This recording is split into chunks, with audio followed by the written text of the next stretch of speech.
வணக்கம் மக்களே! Welcome to Bigg Boss Tamil season 9. பயங்கரமான சண்டை நடந்திருக்கு. பார்வதி அண்ட் கமருதீன், எஃப்ஜே 3 பேருக்கு நடுவுல. அதில பயங்கரமான சண்டை அப்படின்னு பார்த்தீங்கன்னா, எஃப்ஜே அண்ட் பார்வதிக்கு நடுவுல தான் நடந்திருக்கு.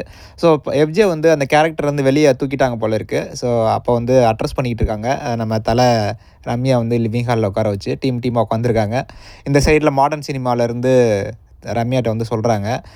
இந்த பையன் கமருதீன் தான் எந்திரிச்சு சொல்கிறாரு. இந்த பையன் எஃப்ஜே வந்து 3 நாளா தூங்கிட்டு இருந்தாரு. இவர கேளுங்க அப்படின்னு சொல்லிட்டு கேட்குறாரு.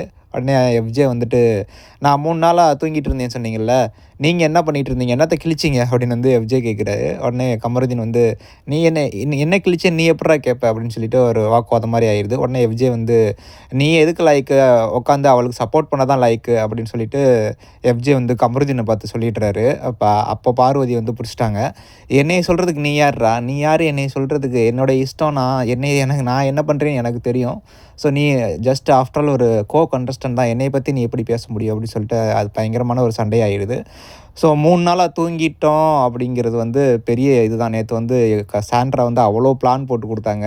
பெட்ஷீட்ட வச்சு போத்தி ஏதாவது ஒண்ணு பண்ணிடலாம் அப்படின்னு சொல்லிட்டு. பட் எல்லாருமே போய் தூங்கிட்டானுங்க. எஃப்ஜேலாம் மட்டையானது மாரி தூங்கிட்டான் அப்படியே. அப்புறம் என்னதான் பண்றது? ஒருத்தவங்க பாவம் அந்த பொண்ணு விடிய விடிய முழிச்சிருந்துச்சுன்னு நெனைக்கிறேன். சாண்ட்ராலாம் ரொம்ப பிளான் பண்ணி.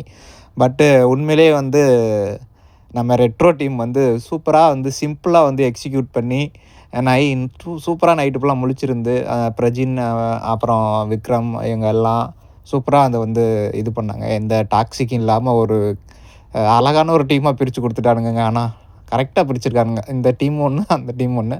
டாக்ஸிக் ஃப்ரீன்னு கூட சொல்லலாம் போல இருக்கு அந்த ரெட்ரோ டீம. அந்த அளவுக்கு டீசென்ட்டா வந்து நடந்துக்கிட்டாங்க. எனிவே நான் கூட டீம் பிரிக்கும்போது டீம் ஏ அதாவது மாடர்ன் சினிமா தான் பயங்கரமா இருக்கும் அப்படின்னு பார்த்தா, இவ்வளோ சண்டை போட்டு நார அடிச்சுக்கிட்டு இருக்கானுங்க. உங்களுடைய கருத்த கமெண்ட் பண்ணுங்க. நானும் தெரிஞ்சுக்கிறேன். Thank you.